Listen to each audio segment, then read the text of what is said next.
It's that time of the week. You know what it means? It's the off night with Mark Sweetman. He's going to be your host, and he's going to be the guy with the most. Please welcome Mark Sweetman. Hey, all right. Oh, you know what? I'm going to fade this out this time. Let me see if I got this right here.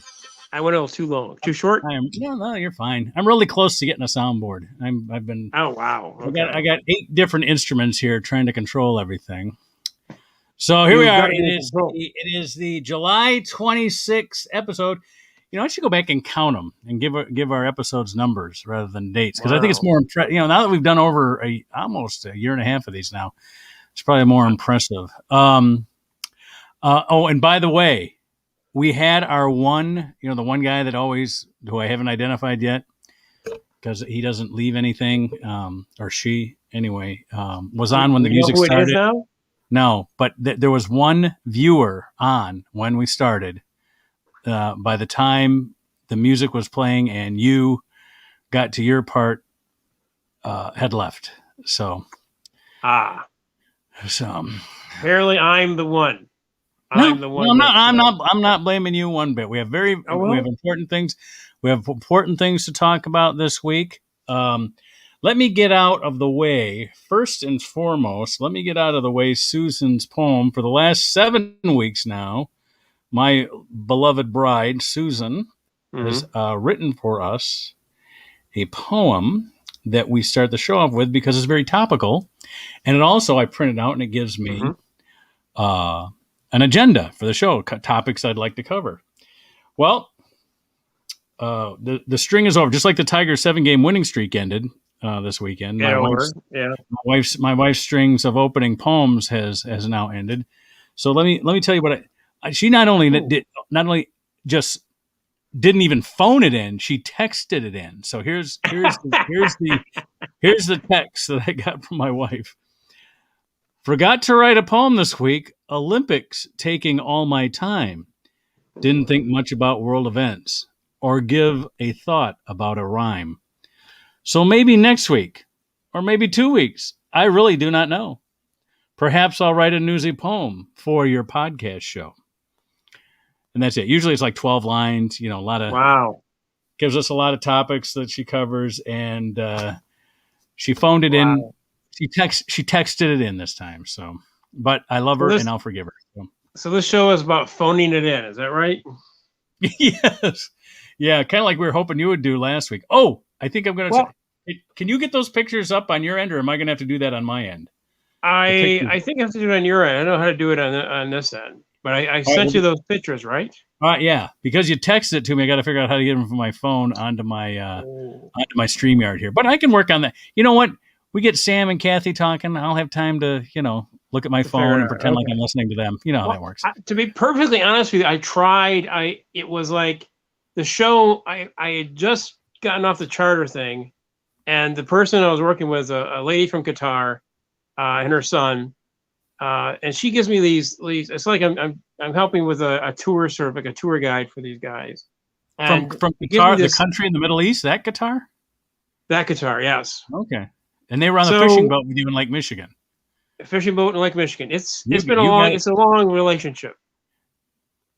Well, this is a great story. Yeah. You haven't even told it yet, and I already like it. So anyway, she wanted to do the thing, but she wanted to go catch to table. So in other words, she wanted to catch the fish, have it filleted, and then eat it that day at a restaurant. So I looked forever. I know that they do it in Michigan, and with the rain was too much for like 3 weeks ahead of time. And I figured out, we were going to do a White Sox game, and we tried to merge it with Chicago. I didn't realize Chicago had charter boats. Hey, eyes go open. But Chicago, Illinois does not do catch to table. Really? Wisconsin does. So I had to get them into the car after the charter boat, do an hour and 15-minute drive to Kenosha, where the boat in will take these, golden trout and turn them into, and steelhead and king salmon and turn them into food. So it was quite so in that time slot, that's when your show was going on. Right. And I was driving, so I couldn't really do both at the same time. Now this lady from Qatar and her son, Yes. for whom you were acting as the liaison to the Great Lakes. Yes. Was this a paid position? Um, it happened 6 years ago. It happened 6 years ago. I was driving as a taxi driver, and I got her as a ride in my car, and this conversation took place. I want to go to the UPS. So you want to go to the brown shirt UPS? No, I want to go to the Postal Service. Okay, you want to go to the USPS? No, I want to go to the UPS. So I'm going like, I'm assuming you want to go to the post office. Is that correct? Yes, the UPS. No, okay, all right, I got you. So I take her to the post office. I'm sitting in the car and thinking like, I will be here forever if I don't go in and help her.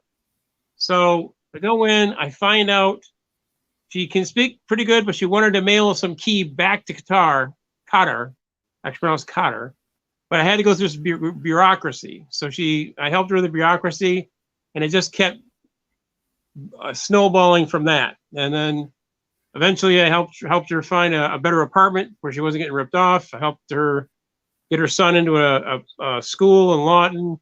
It's just been an ongoing thing. I just, basically when I was a taxi driver. Which school did you help her son get into? Lawton over in Ann Arbor, Lawton School. This was about 8 years old. Oh, so this was an element. Oh, she had just moved here? Is that the deal? She is actually a professor from Qatar. She was teaching social work in Qatar, and she was trying to create a profession out of it in Qatar. And she was here at U of M going to the School of Social Work, doing studies and helping to teach a little bit. Got it. And that's how I ran into her. And you got her son into Lawton. Very good. Yeah. And so this began a relationship for when all things American, she calls on Andy Jensen. Yeah, pretty much. She goes back and forth to Qatar. She recalls me. I helped create a tour for them. It was just kind of amazing. So the first tour was to, they wanted three things. They wanted to go and see Niagara Falls. They wanted to eat with the Amish, and they wanted to touch a buffalo. And not only that, I would have stopped him right there and said, we might be losing something in the translation here. But this was the one that's the topper. They only wanted to touch buffalo, but they wanted to eat buffalo off the rib. Oh man, that's more challenging than ship to shore fish dinner. Hey, Hey, and I met the challenges. I found that there's a place up in West Bloomfield where you can get bison off the rib. Off the rib. Wow. Yeah.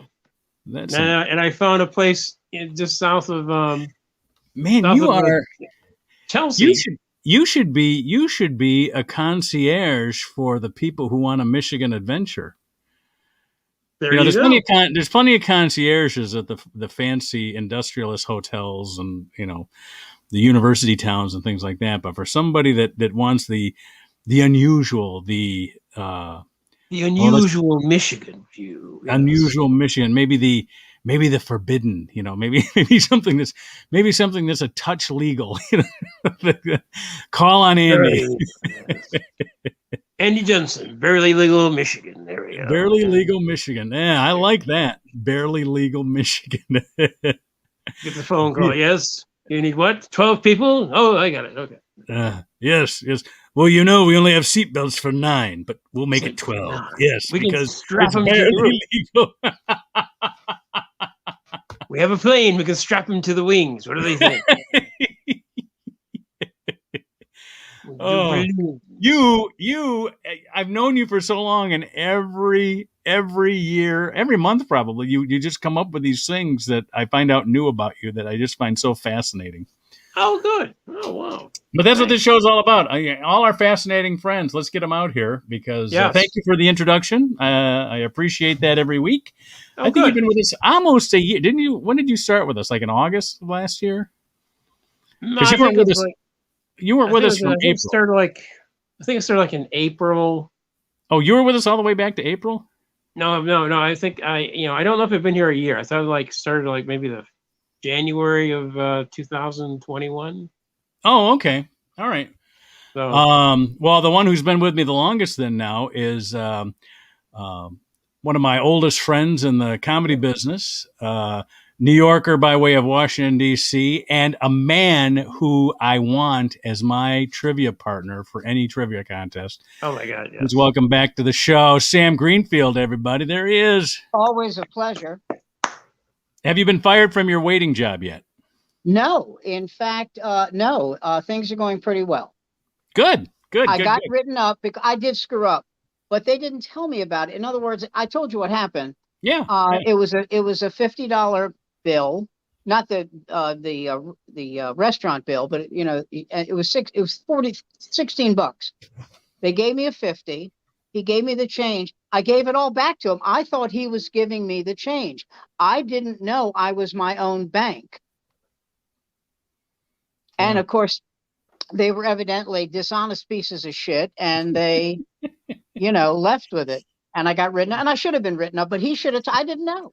Yeah. But now, yesterday when I was working, I owed $102.10 to the bank, and I turned in $102.10. Attaboy. Who serves like that around here? Who? The vendors at Comerica Park. They're the only ones that keep their own. They're their own bank. They're their own bank. Yeah. Well, as long as you know in advance, it's fine. Yeah. They didn't tell me.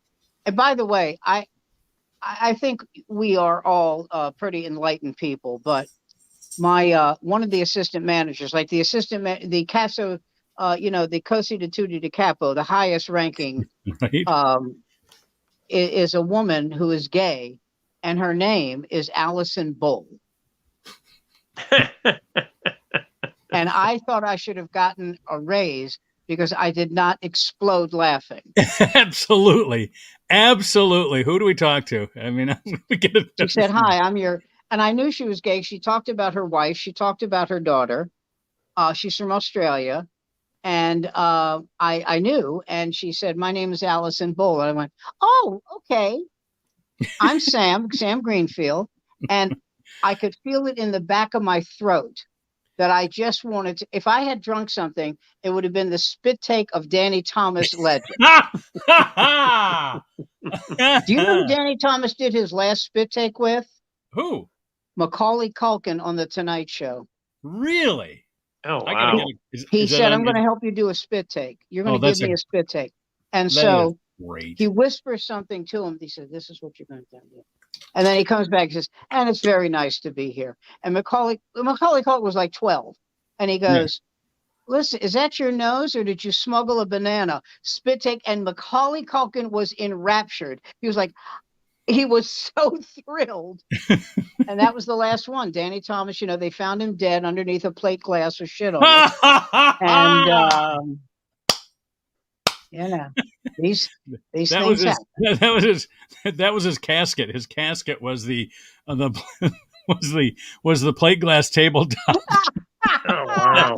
Top of his casket. And everybody came by and I guess you'd call it paid their respects. Do you think that's true? I don't know, but you know what? It's like it's too good to not be true. It's too good not to be. It's too good not to be true. I guess. I'll tell you something. Anything he has done in his life that might be suspect is completely obviated by St. Jude's. That's true. Anything he has done is, and by his nickname in Hollywood, by the way, was the Pope. He was deeply religious. Oh yeah. Devout Catholic. And real name Amos Jacobs, Lebanese. He's from here. We know all about Danny. In fact, I had a great conversation one time. It was at the Igby's when on Tennessee Avenue. It was but this was the Igby's party at Ice House. It was an old Igby's. Oh, okay. It was supposed to be a reunion. It turned out to be a Robin Williams memorial because it was the week Robin Williams died. And so we probably had a bigger crowd than usual. We had a lot of celebrities, but I was talking to Willie Tyler. Love him. And what a nice man. He's a great guy. And we were talking about, and because he's from Detroit, and basically we think that we had a good club scene during the comedy boom because we had 18 or 19 clubs that we. Yeah, oh my God, it was. You could drive within.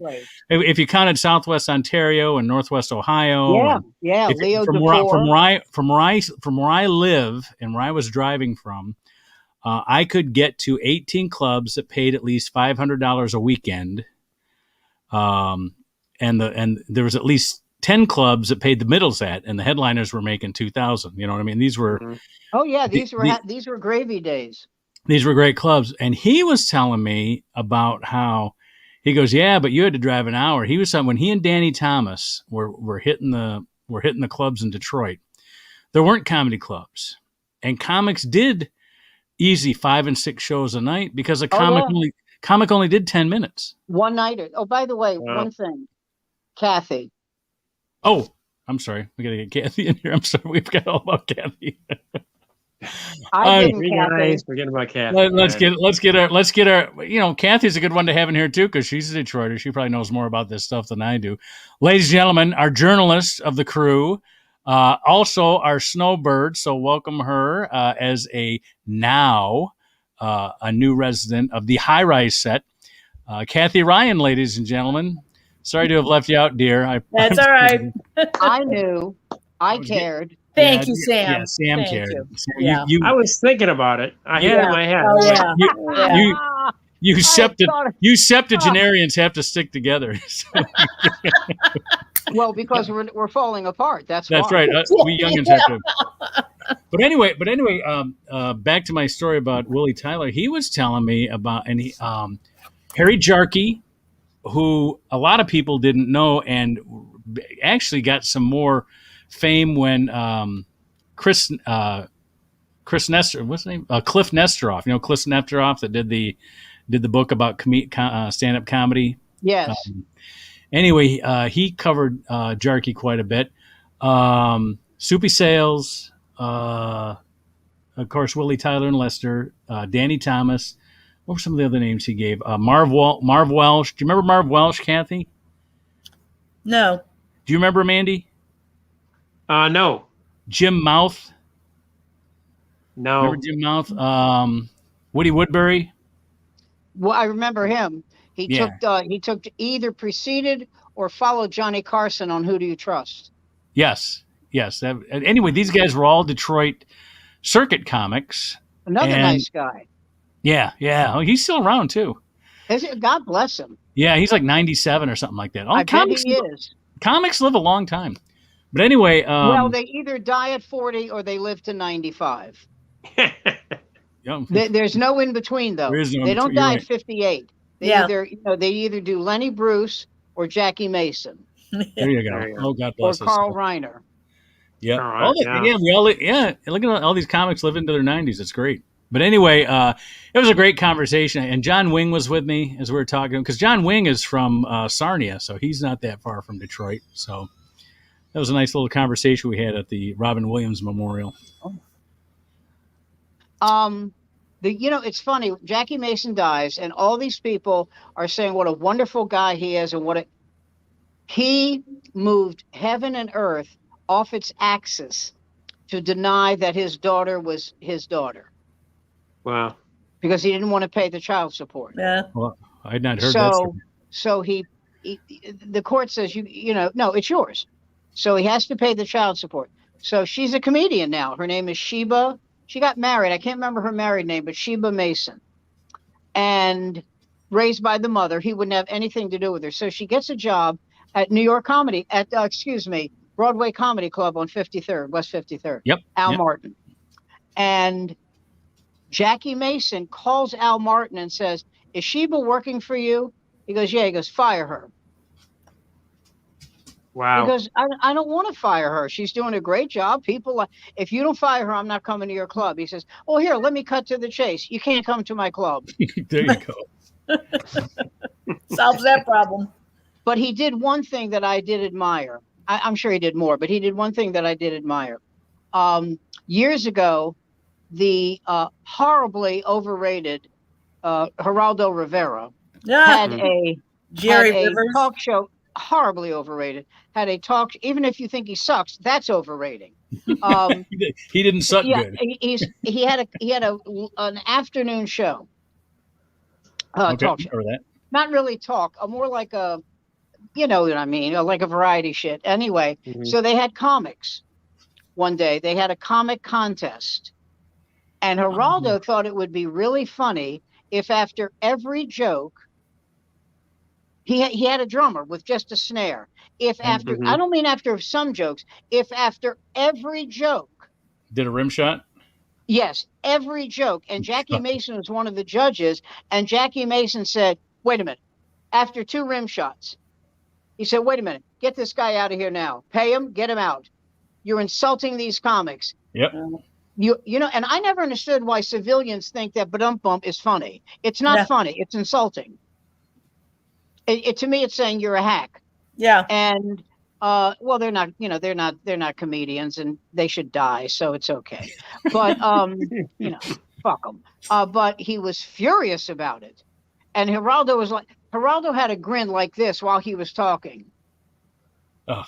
And like, really? I don't know. He had no clue. He had no clue. Just a moron. Oh God. Yeah, but I owe my journalism career to Geraldo.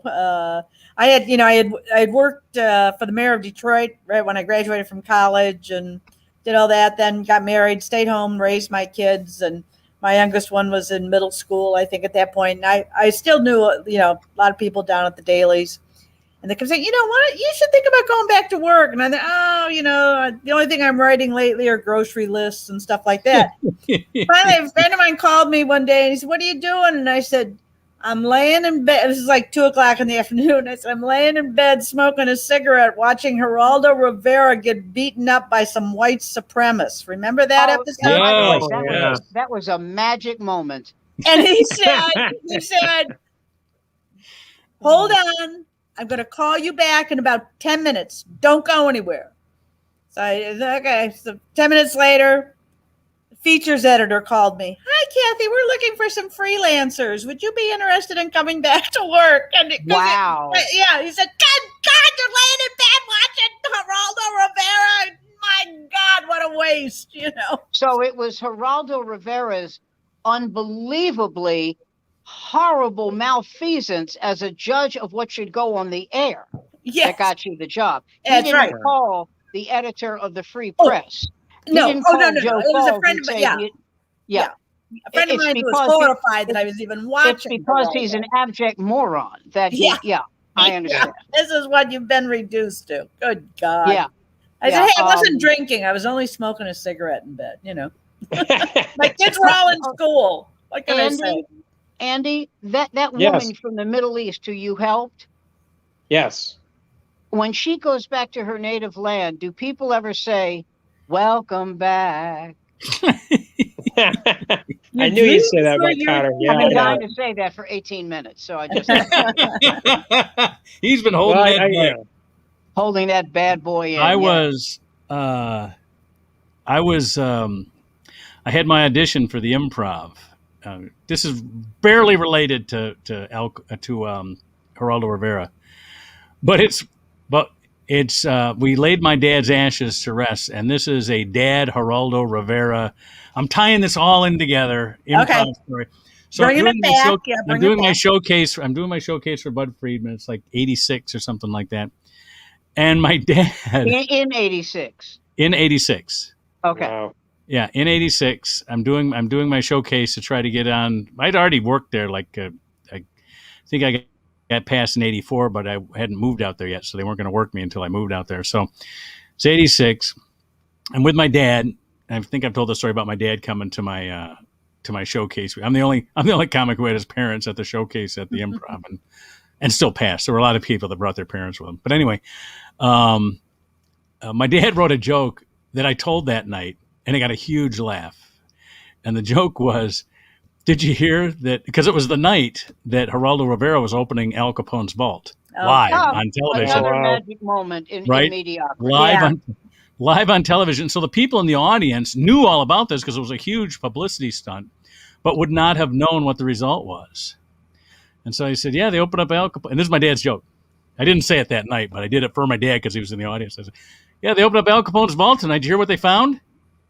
Yeah. The bones from a Polish bricklayer and a bag of mortar.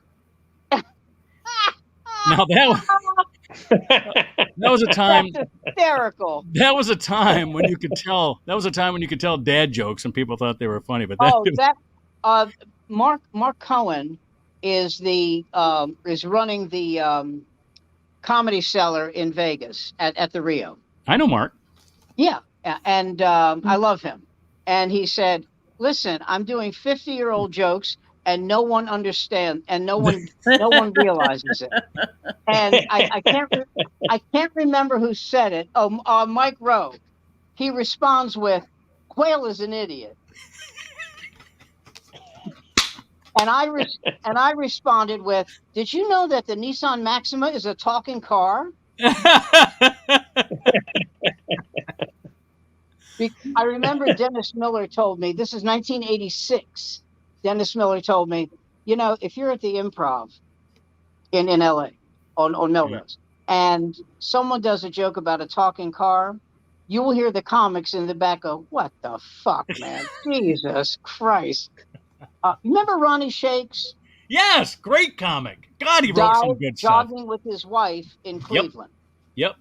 And one of those guys that died way too young because he was about to hit big. I mean, he had a couple of Tonight shows. Oh, it was horrible. Oh man. But he should have had a television show. His wife, I mean, right there. What a horror show for her.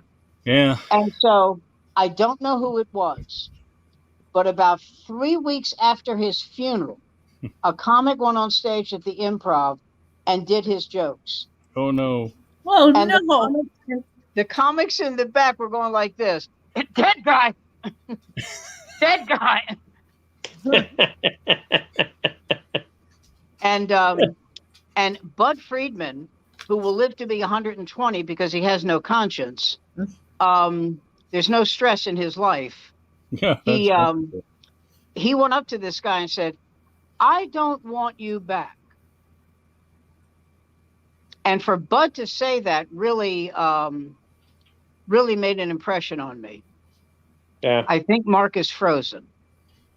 No, I'm here. Oh, wow. That was amazing. Your sense of concentration was awe-inspiring. I'm going to Vermont this weekend. Did you ever back when Cosby got in trouble? Was that about 4 years ago? What's that? You mean over the rape? Oh, you mean over the sexual assault? 60. There have been 60 of them. Yeah. No. I'm talking about when the news broke before the trial. Yeah. All that stuff. Yeah. Do you know Greg Fitzsimmons? Sure. He would do Cosby bits in his act. No, but the point.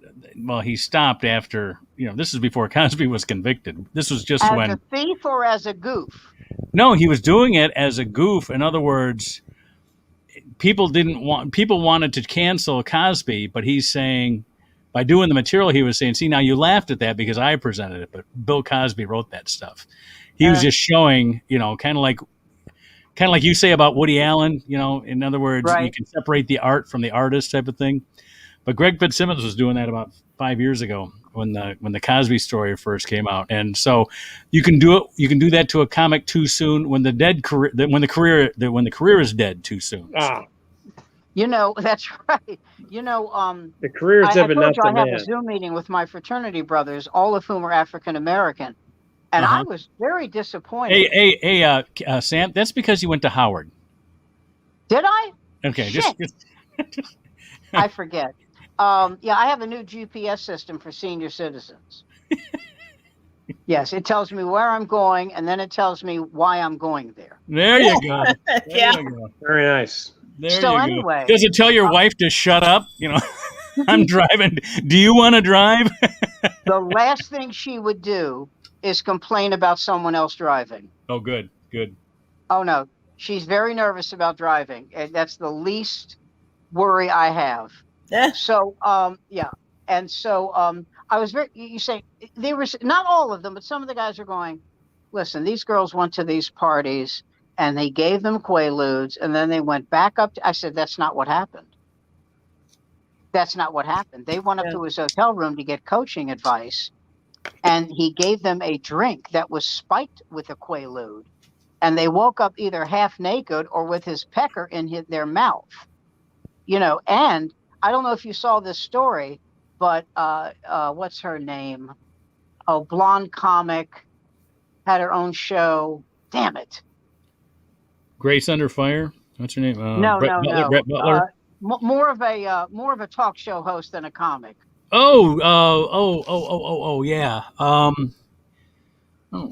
I know who you're talking about. Chelsea Handler? No. Thank you. Yeah.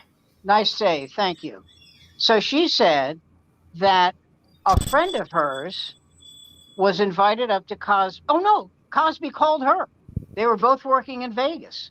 Cosby called her and said, listen, I love your comedy. I think you're brilliant. I'd like to give you some coaching, some tips. Well, she was thrilled, and so they arranged for a time. And she said to a friend of hers, listen, I'm going to meet Bill Cosby tonight. Would you like to go with me? And the girl said, oh, yeah. You think he'd mind it? No, not at all. I mean, I wouldn't say anything. He's going to be coaching me, but just for the opportunity, And if he does object, you'll split and, it'll be fine. So they go to his hotel. They knock on the door. He opens the door. He sees two women, not one, and he closed the door in their face. Wow. And that happened to a friend of my wife's.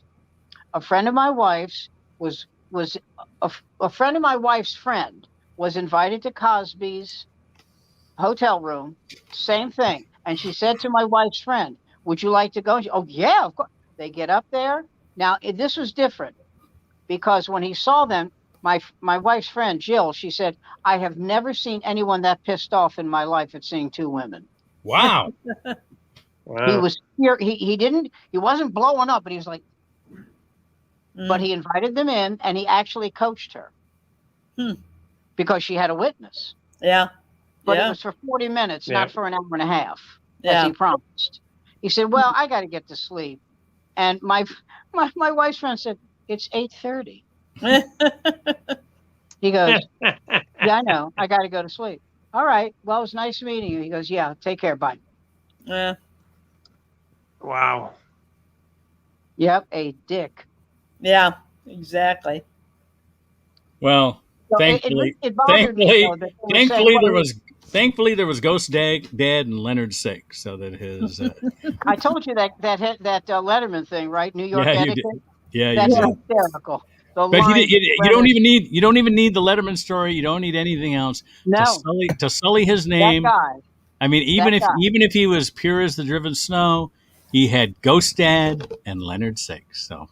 Well, there you go. Yeah. The interesting thing about his career was that I'm talking about not after, but while not stand up, he had those 3 Emmy-winning years on I Spy. Okay. He won an Emmy every year. And then he had whatchamahoozy. He had like a long dry spell. I mean, I Spy was 65 to 68. And then nothing. Correct me if I'm wrong. I mean, he had stand up, but I'm talking about not stand up. To my knowledge, he had nothing. He had though, but in the 60s, his albums, his comedy albums were non-Pharrell. What was it? They were what? Not unbeatable. I mean, he outsold everybody. He outsold Shelley Berman. He outsold Bob Newhart. All the people that were doing albums back then. The other guy, the singer, My Son the Nut. Alan Sherman. He outsold Alan Sherman. He did, but it was, of course, the Emmys. These were albums that were recorded before. I think he had 6 albums in the 60s. So 3 were before the I Spy, and 3 were after. They won the ones that won Grammys, even the ones that didn't win Grammys, because he is popular now. Those old ones were selling too. So I mean, he did very well in the album business. When I was 13, my brother-in-law Herbie said, I'll never forget this. He said, what would you like for your bar mitzvah gift? I was 13. I said, I want inside Shelley Berman, outside Shelley Berman, the edge of Shelley Berman, and an evening with Nichols and May. He goes, okay. And he goes, oh, I said, oh, and one more thing. He said, what? He goes, the soundtrack of the Alamo. He goes, are you serious? He goes, which Alamo? The Disney one with Fess Parker? No, the one with John Wayne. Are you serious? And I go, yeah, why are you mad at me? He said, I'm not, but John Wayne's like a big Jew hater. I said, I know, but there's a song on the album called The Greenfield, so I want the album. And he goes, you're a strange young man, but I love you very much. You'll get your 5 albums. But Shelley Berman was my, man, I thought he was just it. Well, I tell you, my parents, not Jews, but had more Jewish comedian albums than. Did they have a choice? Most of my. What do you mean? Did they have? Yeah, there weren't many non-Jews doing an album. Cosby was the only non-Jew. It was him. Yeah. Bob Newhart. And Newhart. Newhart, yeah. Newhart. And what's his name? Carlin did his first album in '66 in Detroit, by the way. AM/FM? No, his first album was. I'd have to look it up. I'd have to Google it. But AM/FM was his third album, and he had done albums with Jack Burns as the guy who worked with Avery Shriver. Right. Well, but the Burns and Shriver albums were much better than the Burns and Carlin stuff. I mean, man, the Burns and Shriver album were brilliant. They were awesome. I mean, these are in my attic. I should go out and get them and see if I can restore them or something. But I haven't bothered much with albums since I can pull everything up on my phone now. Yeah, don't take Mark's word for it. Yeah, at record stores. Anyway, so before you guys got on, I was watching my local school board meeting. You want to compare school boards? Go ahead. What's happening over in Grosse Pointe? The member of the school board who invited the guy from Colorado, Joe Olston or something, that runs the right-wing armed militia. He's a piece of shit. Now wait a minute. Isn't there a member of your school board that was one of the voters of the election commission in Wayne County? She's not on the school board. That's Monica Palmer. But the school board, she ran the school board members' campaign. Monica Palmer. Oh, okay, all right. Yeah. So okay, Sam. Here's for Sam. Let's catch Sam up here. Monica Palmer, who she's talking about, ran the campaign for the school board. She's also the woman who voted not to certify the Wayne County election results. What a turd! All 3 nights after the election in Detroit. To no avail. Well, she said she would certify the Wayne County board if she could eliminate Detroit's vote. Detroit's ballots, yeah. Yeah. She couldn't be certain that they were legitimate. Yeah. Because they were cast by, and to which everybody in town hears, she didn't say it out loud, but everybody heard, because they were voted on by black people. And I know. And it doesn't need to be said, because why would anybody say something like that? Exactly, yeah. That's what they meant. I have an answer. Yeah, and you know what? I've known Monica Palmer for years. You'd be right. I know. Ooh, have you seen the Trump bridge float? Yes. No. The Trump, it's been all over the country. Some guy built a float, and it's a bridge, and Trump is on the side of it, the letters on the side, and you can walk on it, but it's got all kinds of Trump sayings, paraphernalia. It's a float. It's like a float for a parade. That motherfucker lives like 5-minute walk from my house. I could burn that bastard. Well, why don't you? Yeah, exactly. I probably should, but he keeps getting ticketed for it, so I like having those fees roll up for the city. Yeah, there you go. Well, Saturday I was out on Hall Road, which is in northern Macomb County, which is Trump country, and they had a big Trump demonstration going at this corner that traffic was all backed up on, and I'm sitting there, and this woman's waving her sign, and I went, And she just, I know, yeah. That wasn't a thumbs up, Toots. I had my top down, you know. That's funny. Read this better, you know. Bob, here we go. We lost Sam again. Let me see if I can get him back in here. I'm sorry. We can hear you. I just read a headline that said some NFL players would rather sacrifice their careers than get vaccinated. Oh, well, good. Okay, fine. Yeah, works for me. A lot of guys waiting to take their place. Detroit may be able to win now. Oh, there we go. Am I double? I'm taking one of you off. How do you do that, Sam? That doubling thing. I'm doubling. Yeah. See, now we got to get that at once. How do you do that? We got to get that completely, and I'll come back in. That sounds like a wonderful idea. Okay, hold on. Let me do that. Backstage on the thing, just get rid of me, and I'll come back. And teach us how to do that so we can have these. We can have our doubles do our supermarket openings, right? Oh, that's spooky. Yeah, it'll make us like 8 people on the show. There we go. Well, anyways, Mark, back to what you were saying about the school board. At our school board meeting. Sam, hold on. Let me test Sam here because I think I got rid of the bad one. Can you talk? Because I can see. Okay, we can see you now. You're good. You don't have to. Okay, that's fine. Sorry. I got rid of the double. Anyway, at our school board meeting right now, many residents are complaining that a member of the school board sponsored this guy to come into town to give a speech.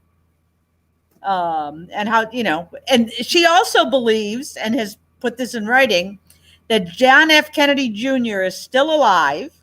He faked his own death to go into hiding because he wanted to come back in 2024 to endorse his friend, Donald Trump, for president. Oh, my God. Somebody should punch this guy in the mouth so hard. It's a woman who, by the way, is also a teacher. She teaches in Hamtramck. Punch her in the mouth. Yeah. So hard. She loses consciousness for 10 years. Yeah. This woman sits on our school board.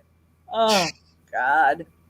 Yeah. Well, just before I was watching our school board meeting, and unfortunately, all the good stuff happens on Monday night in Livonia. So but I did see the beginning of it, and one woman got up there and was talking about how she was anti-mask and was asking the school board not to, no matter what the federal government does or what the state government does, we need to. Yeah. You lost me? No, you're back. Oh, okay. So no matter what the state or the federal government does, please do not make our children wear masks. And of course, the school board does what they always do. Thank you for your input. Next. I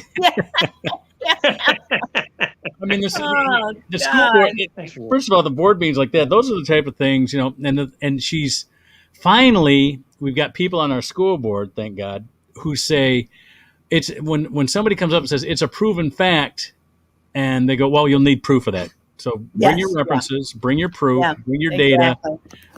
Let us know where the proof is. And then as if she wasn't bad enough, the woman gets up after her and goes, "Is it true that students in Livonia schools can change their names without their parents' consent?" Oh my God. And and the school board president was there, and she says, "Who told you that?" Well, it's people are saying, people are saying it's not something that we can use as proof. People are saying it's not proof of anything. Good for your school board that they're standing up to this. Good, finally. Well, you know what it does is the school board was never it was always the city council and the mayor would then run for state rep or Congress or something like that. That was Livonia is big enough that could be a stepping stone. Yeah. Now school board is becoming a stepping stone for getting onto city council because the city council school board gets it worse than city council does. By the time you get to city council, you've already been through school board and all the crazies go to the school board. Yeah. When the crazies go to city, those are fun to watch too. City council, my wife hates them. And so I'll I have to watch them. My wife will, can we watch something else? I go, I love this stuff, because they'll get up in front of city council and they'll go on and on and on. And then you'll have some council member. And I love how dry they always have. It goes, now, that that's not city law. We can't do anything about that. Yeah.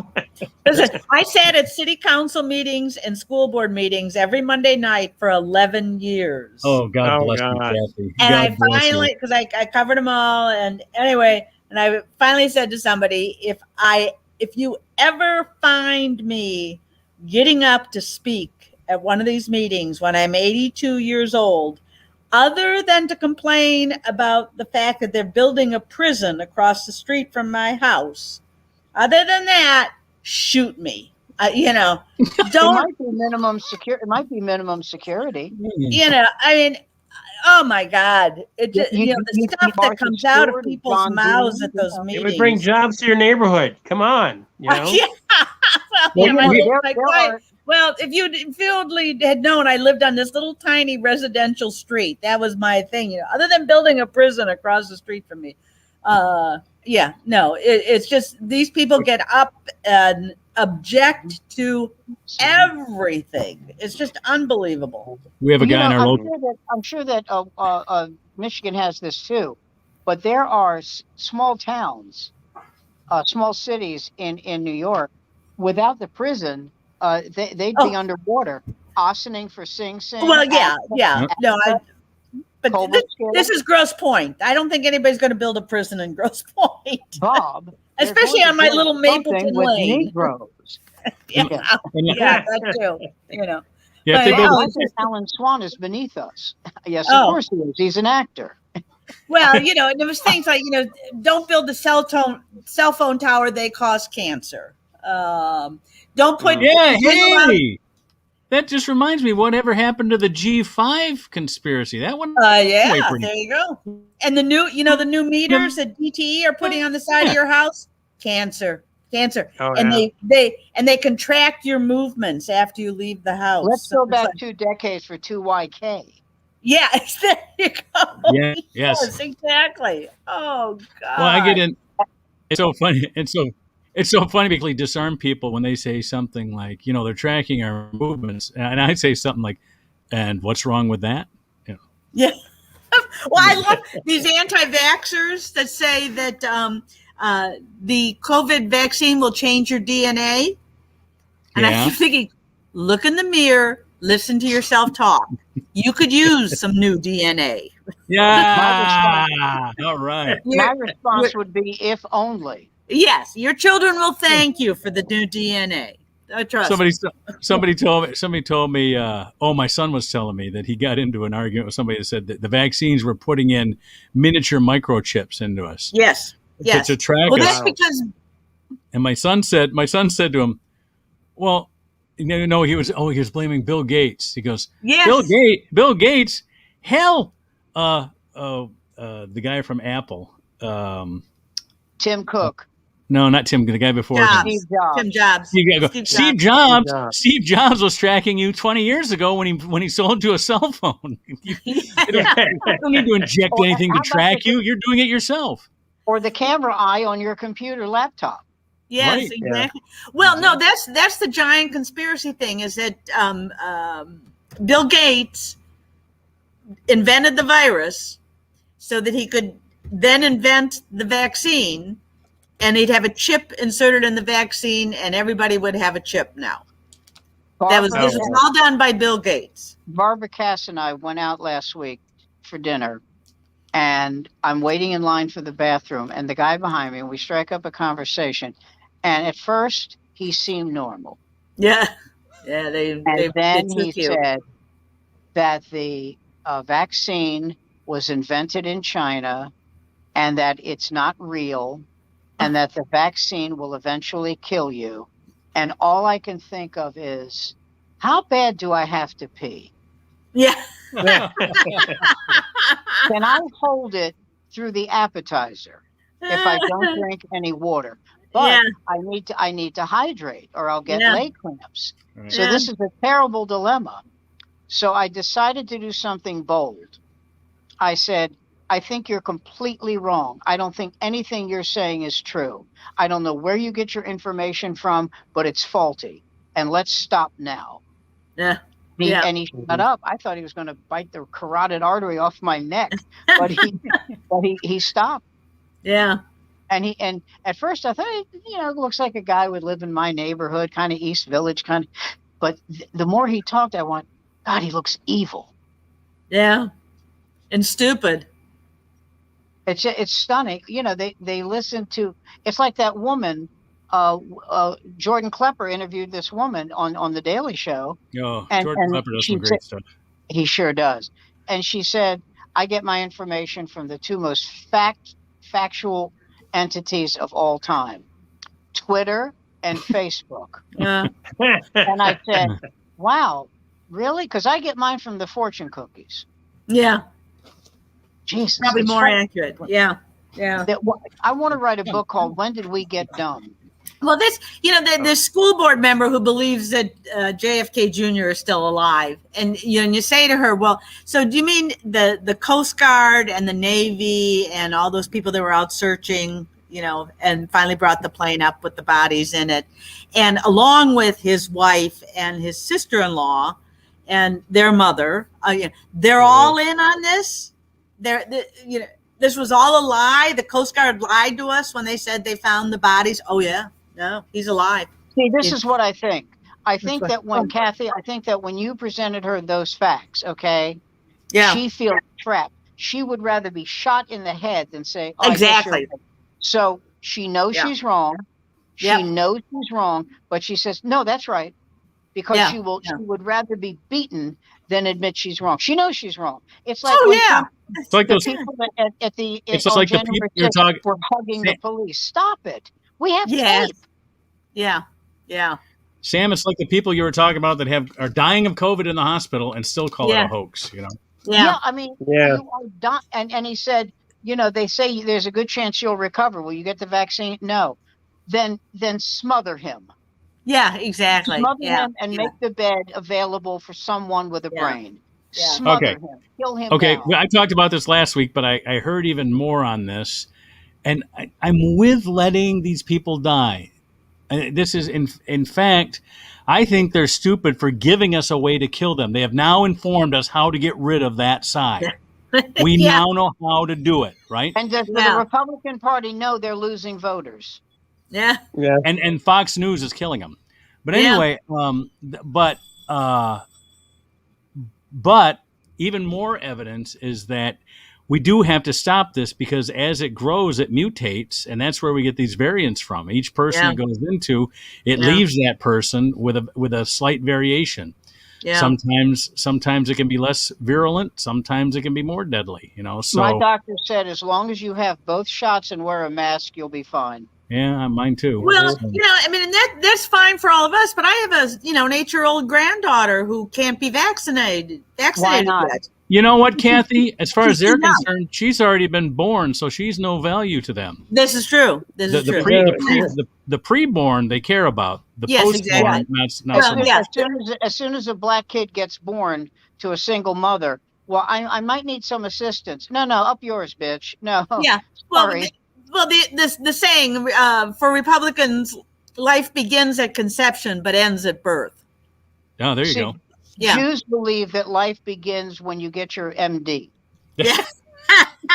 Or marry one. Yeah. Yes, that's right. Yes. I love Joan Rivers I can't remember the politician she was talking about, but she said, this is the dumbest. I was working a small little tiny club. I mean, tiny in the village. And who walks in? Joan Rivers. She would work anywhere to try out material, anywhere in New York City. Yep. So she watched the last 5 minutes of my act, and I finish, and she goes, nice work. And she comes on stage after me, and she goes, are you people out of your fucking minds? Sam Greenfield, let him know how good he was. That son of a bitch. And I almost started crying. Yeah. But she was talking about, Jesse Helms. She said, have you heard this son of a bitch talk? He saw a sign that said wet floor, so he did. And I didn't leave. I was going to leave and do another show. I said, well, I'll call him and tell him I'm late. I wanted to see her. Sure. She said, somebody said, how old are you? She said, how old am I? Nostradamus signed my yearbook. Yeah. She was really good at staying in the story, but using one lines. I mean, it's hard. Yeah. Sometimes it's hard for a one-liner comic carry a string along so that it's still a story and still have good hitting one lines. Yeah. But she did that. She did a great job of that. Did you see the documentary about her, which wound up with her, at the Kennedy Center honoring George Carlin? Yeah. No. Yeah. So she's in her dressing room, and you hear the announcer go, "And tonight, Bill Maher," and she goes, 14 writers. Jon Stewart, 17 writers. Yeah. Joan Rivers, Larry Ambrose. That's great. She said these guys have so many writers. Oh, and she also said Bill Maher, very, very good, excellent. Jon Stewart, very, very smart. Yeah. Conan O'Brien. She said about him. Well, actually, I agreed with her about what she said. She said, "Oh, I'm funny. I went to Harvard. Do you get my jokes?" That's how I think about Conan O'Brien. I know a lot of people think he's funny. That's how, when I think of him, that's what I think. I went to Harvard. I do very heady stuff. Do you get my jokes? That's what I think of. Yeah. I can't believe and when he got fired from the Tonight Show, he was so bitter about it, but his ratings were shit. Yeah. Yeah. His and he got a great golden parachute, that's for sure. Great. Yeah. 30 million. And this is why another reason I don't like him. You got $30 million and you're bitter? Yeah. Am I drunk? Yeah. $30 million? Yeah. And you got another show? And another network gave him a show that went on for, how long has that show been on now? At least a decade. Maybe. No, I'll tell you how long. Yeah. Well, no, I don't. Brian Kiley put a thing on Facebook where he said, well, after 27 years, I'm unemployed. So he was on the air for 27 years. Yeah. I don't know how many were on TBS, but it had to be like 24. Because no, wait a minute. He was only on the Tonight Show for 26 months. Am I right? Yep. 2 years. He was there wasn't long. Yeah, so 26 and a half years on TBS. Wow. And by the way, wasn't he in charge of the Late Show? He did the Late Show for 8 years, didn't he? Yeah, he did late night. He did late night. He did late night for 8 years. He did late night. No, 8 years. He did late night the whole time. Jay Leno was on the Tonight Show before they moved Jay Leno to prime time. He did the 12:30. He did the 12:30. So he was from like 92 until what, 2012 or 20, whenever they switched 92 to so that's 20 years. Shit. Yeah. And so then he said another 10 cents. He's got 30 years. Yeah. Yeah. I can't stand people who make a huge amount of money and are bitching. Yeah. One of the they lose perspective. Speaking about a lot of money. Yes. We had no idea. We had no idea that, I know we were frugal and everything, and we had to lie to our kids about how much money we had because we wouldn't, spend on frivolous and frugal things. Well, they got their college. 8 of them. You have to. Yeah, we had 8 of them. They got their college educations. They, those that could get a car, we got a car. Wasn't a new car like their friends got, but the thing ran. You know what I mean? And we Used cars are better. Tell them that and tell them I said so. Exactly. But anyway, after we sat down with our retirement guy, and it's a lot of money. It's a lot more than I thought we were going to have at this age. Now I'm telling my kids, get a 401k, whatever you do, get a 401k, an IRA. I go, get used to not having that money, and you'll thank me when you're 65. Just do it right now. I know, curse me now. I'll take it. I can take the cursing, please. Yeah. Please put money away. I have a pension from SAG-AFTRA for my years in radio. Oh, good. Wow. And I have a 401k from waiting tables. Okay, wow. From 9 years of waiting tables. And Barbara has a 401k. And now rent in New York has gone down, but housing prices have gone up. and there's a real estate place near us that sells real estate where we are. Okay. And we have a 2-bedroom, 1 bath, no balcony. And Barbara bought this for $340,000. What year? She's a genius. What and year? I looked at what it's worth now, and I went, "Oh my God! Oh my God!" Was it like $3.5 million or something? No, but it's happy time, Oh. and and so I said to Barbara, I said, "I can quit working." She said, "I'll strangle you." She said, if Barbara's working, Sam's working. Yeah. So I said, I want you to remember something. I'm a 73-year-old man who has 2 jobs as a waiter. Find another one. Find another one. You know, we barely paid attention to our home values over the years. Every once in a while, I say, well, you don't think about it. Yeah, you don't think about it. And so you'd look at it and go, here's what we bought. Well, it's not going down in price. And then, 2008 was a bad year because Bush fucked up the economy and the housing bubble and everything. And it went under so we bought the place in 98. And in 10 years, it was worth less than what we bought it for. But we're not going to sell it. I mean, we got to live somewhere. And it was nice and big. Well, the thing is now nice and big. We had 8 kids. What are you going to do? If we were now we have a co-op, so you have a house, right? So it's a different ball game. But if we're on a low floor, we're on the 2nd floor. If we were on the 17th floor, and we had 2 bathrooms and we had a balcony, it would be worth exponentially more. But we're happy campers, and we're not moving. We talk about, she talks about it all the time because Barbara loves to do that. But I don't think we're going to move. Well, I just don't. So everybody, and one of my buddies is a real estate agent, and he got into it with his wife. He sort of retired. What am I going to do now? Well, you could sell houses with me. So he's gotten into that. And he was telling me, he says, you got to check the value of your house because,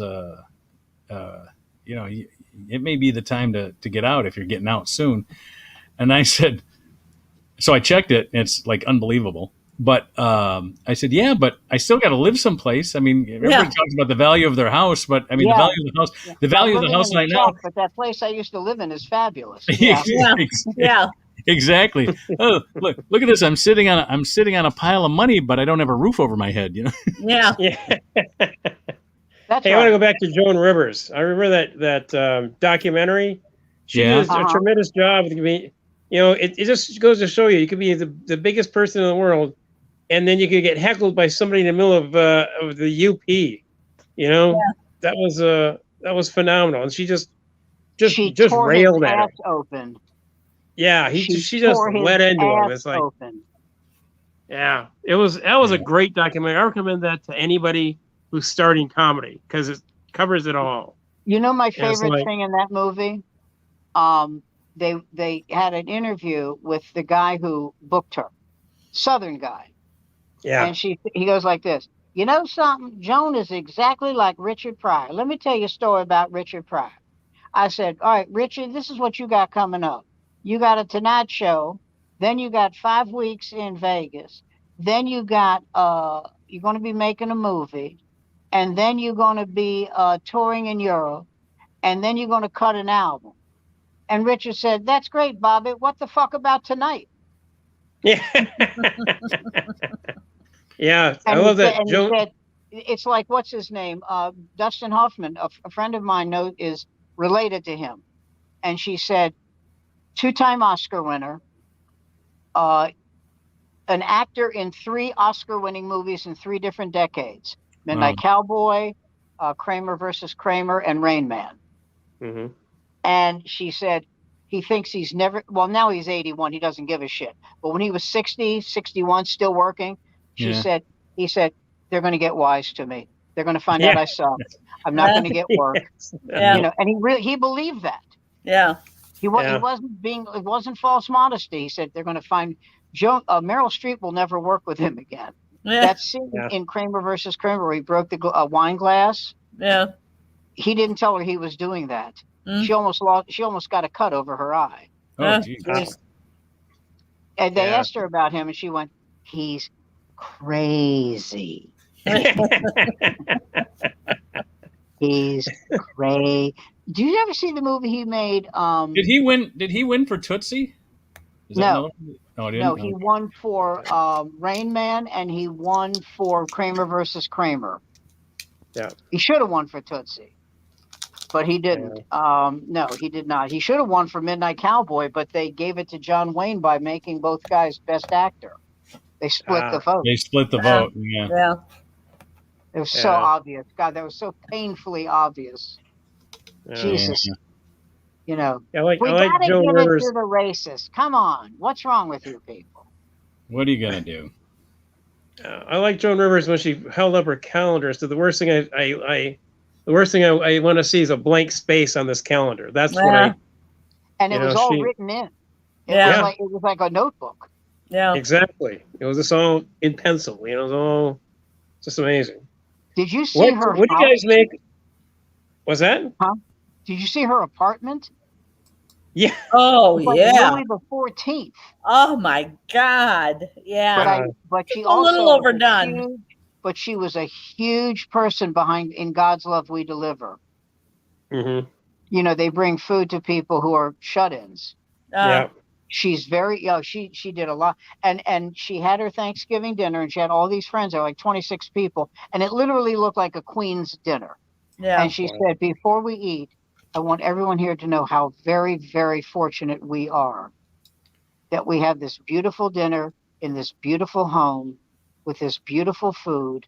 And we are not people who don't know where their next meal is coming from, who don't know where they're going to sleep tonight. We are the luckiest people on earth, and we should never forget that and always try to find a way to help people who aren't this lucky. I thought that was just great. Yeah. Yeah. And then she fired the wait staff. No, I'm kidding.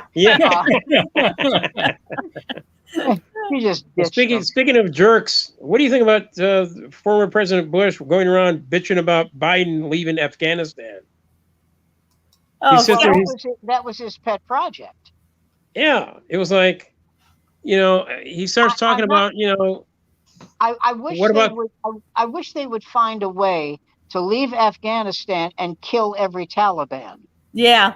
If they could do both, I'd be okay. But Taliban is going to make these women who now have educations, who now can wear, they're going to make them slaves again.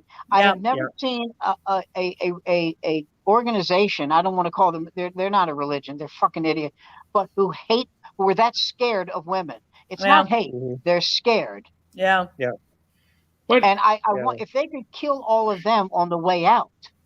All right. That would be okay with me. I mean, they know where they are. They know where they are. Between the U.S., Russia, China, India, England, I mean, right there, that's enough right there to squeeze them out economically. Is there some way that we could just I don't see Putin doing anything that might cooperate with the United States now that now that Biden's in office. Even if it was the right thing to do. Even if it was the right thing to do. But see, that's the other thing I want done. I want Biden to cripple Putin, and he can. Economically, he can. But those people, Russia, there's something wrong with the IQ level there.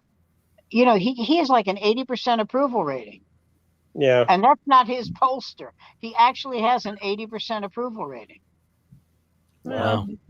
Look at Trump. There's no accounting for taste. But he never hit over 50. He never had 50. I know, but I mean, the fact that he's even in double digits, how did that happen? He wishes he was in double digits. Know what I mean, ladies? Ladies, huh? Thank you, folks. Thank you. Yeah, from what I understand, China is going to move in there because they want to create a high-speed train going from one side for the Europe over to China to do trade. It's funny. People here bitch about, why can't we have a high-speed railroad system on the East Coast? To which I say, have you looked at a map? The East Coast does not go straight up and down. Yeah, exactly. You can't, unless you'd like to have the train sink into the Chesapeake Bay, it's not going to happen. Yeah. Actually, what I think we should do is have those people get on the train and have it run right that way. Okay, and the last thing they hear is the engineer jumping off the train going, sorry. It's funny. What's funny is I love train travel, but I don't love it for the speed. If I wanted to get somewhere fast, I'd fly. No, I love it for I love it for the joy of, you go by these beautiful rivers and scenery. Yeah, that's why I love it. It was the same reason I used to love driving when I did stand up. Yeah. Mm-hmm. Yep. Driving in Arizona or I'll tell you what one of the great drives is the PCH. Oh yeah. Well, Pacific Coast, from San Francisco straight down. You know that joke, right? How do you get from Santa Barbara to Malibu? You take the PCH until you hit Ben Vereen. I remember that. You know who hit him? Who hit him? David Foster. The composer. The composer? Oh wow. Only in Hollywood. I mean, that's where they are, yeah. Huh. My wife and I, when she was pregnant with Gabe, and he's going to be 32 in September, so it would have been 32 years ago this summer. We drove down the Pacific Coast Highway, and it was the 4th of July, and we're coming back. And just as we're doing that curve to come into Malibu, the Santa Monica fireworks were going off the pier. What a sight! What a sight! Wow, that's sensational. And that was just dumb timing. That we didn't plan that or anything. It was unbelievable. That is sensational. But the curve I'm talking about, where you just come around, it's oceany wilderness, and then all of a sudden you turn there at Malibu, and you're facing the bay.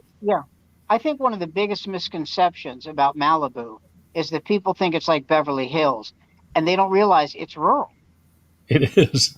It's rural. Yeah, they might as well be on Lake Michigan, Yeah, I mean, it's like one lane, and the grocery stores are like behind a little hutch. I mean, it's not. Yeah, you're right. There's bait shops in Malibu. You saw. Remember, Kathy Griffin had a show. Sure. Yeah. So she and Cher are friends. So she's going to visit Cher in Malibu, and she hires a car because she doesn't know her way around. She lives in LA, but she doesn't know her way around Malibu. So she says to the driver, "Where is Cher's house?" And the driver says, "You see that mountain right there? That entire mountain that's like half of Malibu?" She goes, "Yeah." He goes, "That's Cher's." But Cher's not right for herself. There are few people I have more respect for because he left her broke. He left her broke, and Edgar Rosenberg left Joan broke. Yeah. Yeah. And they both came back and became gazillionaires. My respect for them is through the roof, how they came back. Yeah. I mean, Sonny, this is no joke. Shit.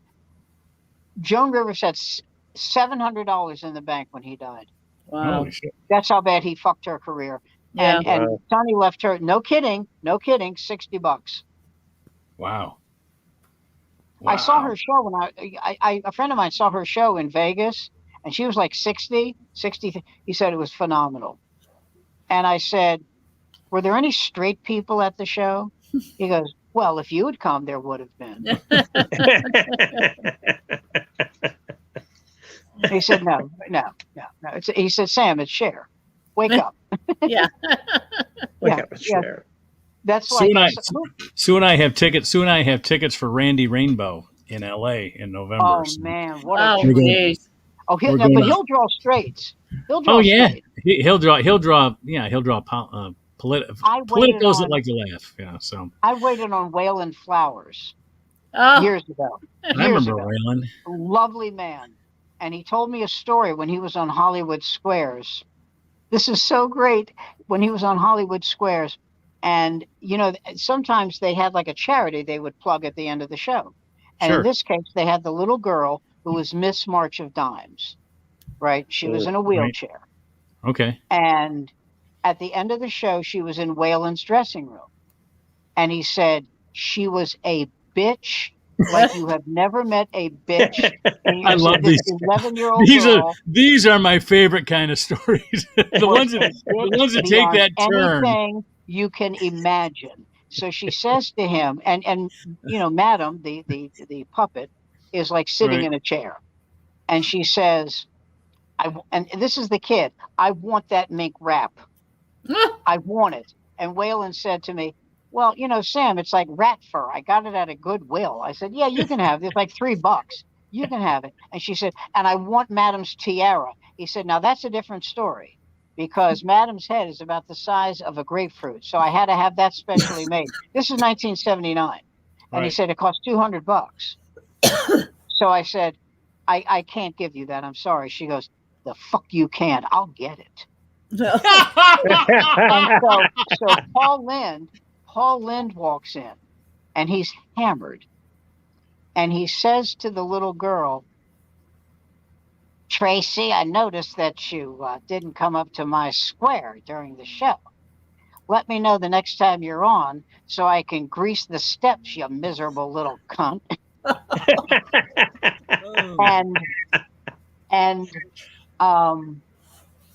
And the next day, because they tape for 2 days. Right. The next day, Paul Lind says to Waylon Flower, he says, Waylon, did I call that little girl a cunt? And he went, yeah, you did. He said, good. Because she is. Oh my God. I mean, but I noticed.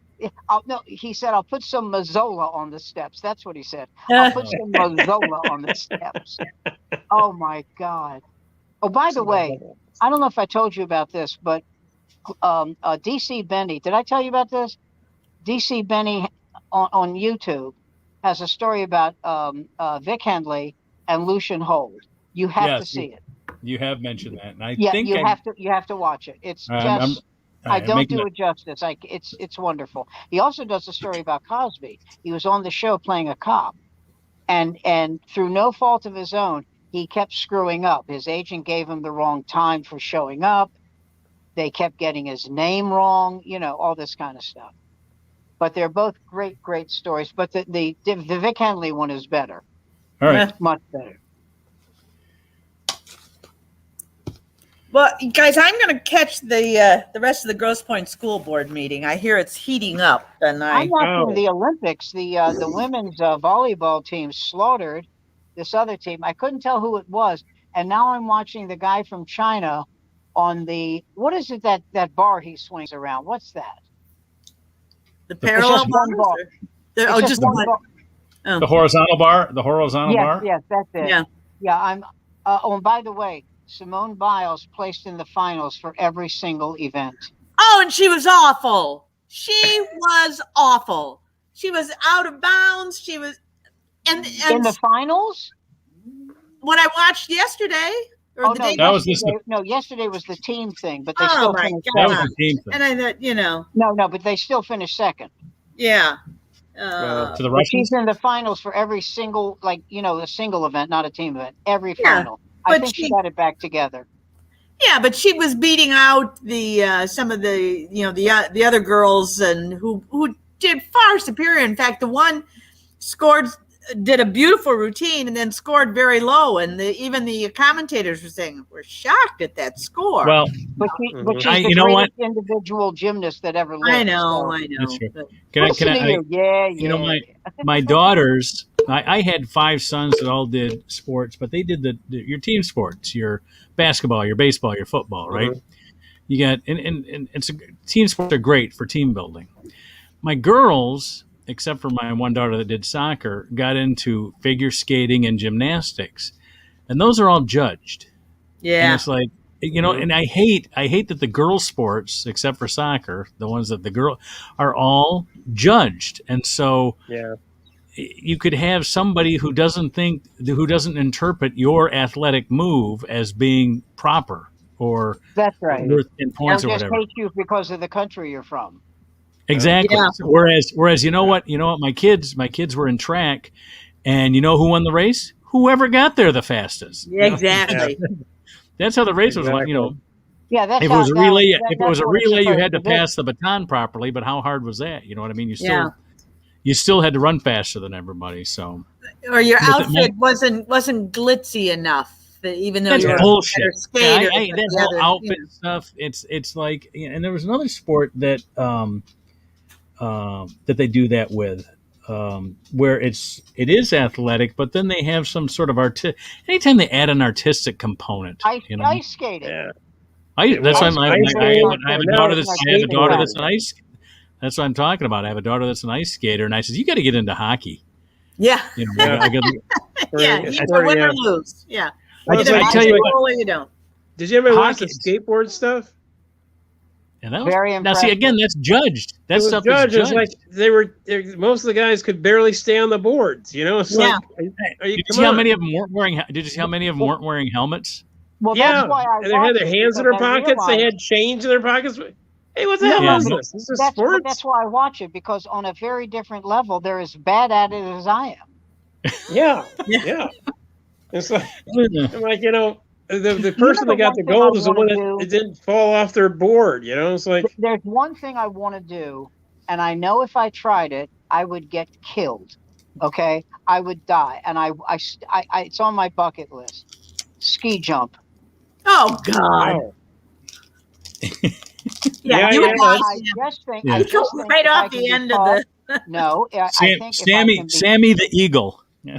There you go. Exactly. I think if I could be taught how to keep my balance as I got off the thing, I'd be okay. Yeah. I mean, that's the kind of thing you I'd be that moment on Wide World of Sports. World of Sport. Yeah. Exactly. You know, agony of defeat. The agony of defeat. There we go. That's one of those sports where you wonder, how do you learn to do that? I think that way about diving. Did you see the Netflix film about Eddie the Eagle from Britain? Yes. Yeah. That pretty much showed you how you get into that sport, because he wasn't jumping 80 meters right off the bat. He he pushed himself more than he should have, but he was just jumping like little 10-foot jumps when he was for bunny hills when he first started. I guess. Yeah. But how do you teach someone to do a 2.5 gainer from 30 feet? Yeah. I obviously you can, because they do it. But by the way, do you remember that TV show where they had celebrities diving? No. Yes. Oh, yes, they had Kareem Abdul-Jabbar, Louis Anderson diving. Everybody. Nicole Eggert from Baywatch. And the reason they took it off the air is because people were going to the hospital. Yes. Of course. I mean, a lot of people were going to the hospital. And Mr. Jabbar is a world-class athlete and doesn't have that far to dive. And he got messed up. Not bad. I mean, but Nicole Eggert had to go to the hospital. And one of the miracles of modern life is that Louis didn't. Isn't that something? But have you seen his teeth? Yeah. Well, he dove with his teeth. I don't want to brag. But, but I mean, guys, I gotta go. I'm being. I find it hard. I find it a little sad that you're saying that we're worse, or it would be better that you watch a political thing more than us at this point. Would you videotape Kathy? Well, you know what? I got somebody asking me to do some background on stuff. I'm like the old war horse. Andy, you have to view into the Ypsilanti school board meetings, because it's got to be just the same as Livonia and Grosse Pointe. These meetings are. Well, it's got to be worse. I mean, we've got Ypsilanti. You know what? I'm more colorful. I'll see if I can find one. Our city council meeting and school board both put theirs on YouTube. If I can find the address, I'll send it to you. Just to. Yeah. I'd like to curate it, though. I don't want to have you sit through 3 hours of a meeting for the juicy. Juicy 90s. That bad boy. Yeah. Come on, we had our mayor disbarred because of a bad joke. Really? Jeez. The bar association. How bad was the joke? They got rid of her because she did a bad joke. She made a bad comment, and bad or racist? They basically censored her. Good God. And it was like, it wasn't that bad, but it was sort of like, and this was a gay mayor. Oh,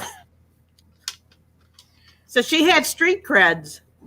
She has street cred. Yeah. She was a Democratic gay mayor, and they because she did, it was kind of a stupid off-color thing, but you knew she was making a joke, but it was not the right audience for it. You know? Yeah. Did it make you know your audience? Did it make you wince? Yeah. Andy, I can't remember right now. It didn't make me. It made me thought. It didn't make me wince, but I knew what she was talking about. Is this I think it was something like, it was about Ypsilanti's mayor, not present mayor. She's gone now. What's her name? But she said something about God, I can't think of it right now. That's all right. I'm gonna Google it. That's the kind of that's you know what that's it was related to she made a black comment, and I think it was along these lines. Well, you can't be gay and make a black comment. You got to make a gay comment if you want to get away with it. You know. But that was interesting. It was like they were hiring somebody, and basically she said, I can't do this because I would be ostracized. It would look like I was filling quotas. That's what she got fired for? So something along those lines. I look it up, find it, but it was like, it was a weird thing. It was kind of a weird sort of. The funniest gay comment I've heard is Lindsey Graham telling the people at Chick-fil-A, "Don't worry, I've got your back." Yeah. Well, this woman at the school board member was trying to defend herself, and she said, "Really, I'm the last person that should be sitting up here." And people stood up and applauded. Said, "You're right. Yeah. You couldn't be sitting here." Holy shit. I gotta run. I gotta see Take care, this. kiddo. All right. Take care. See you next week. And you're gonna be in Vermont, Sam?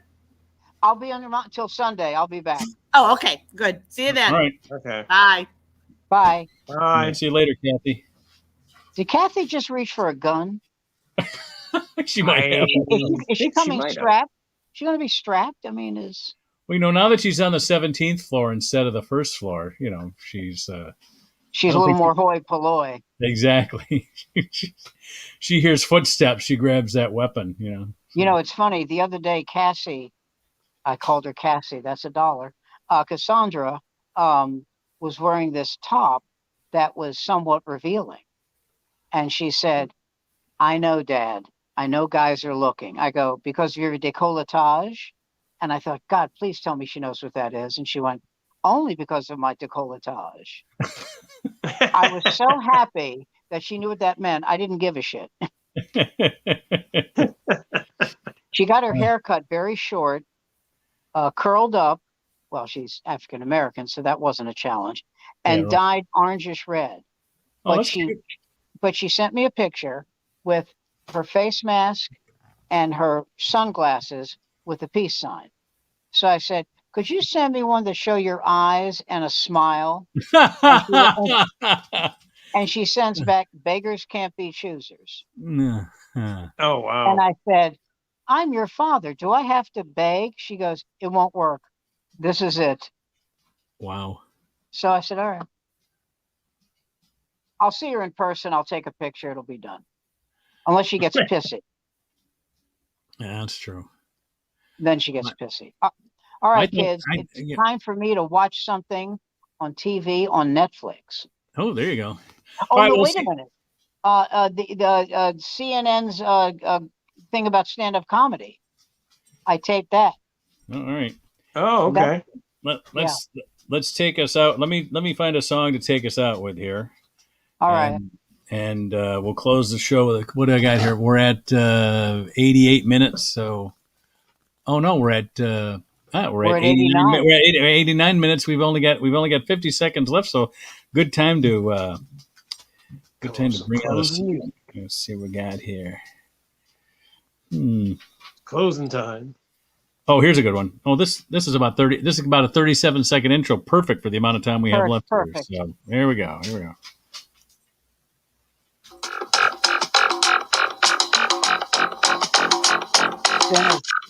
All right, we'll see you guys next week, 8 o'clock every Monday night. It's the off night with these three guys and Kathy Ryan. And you want to join us, on the YouTube channel, I'm always putting up the StreamYard link. Get on there. I'll see you on the dashboard, and we'll put you on. See everybody next week. Bye-bye. See ya. Ciao for now. Good night, guys. Mm-hmm.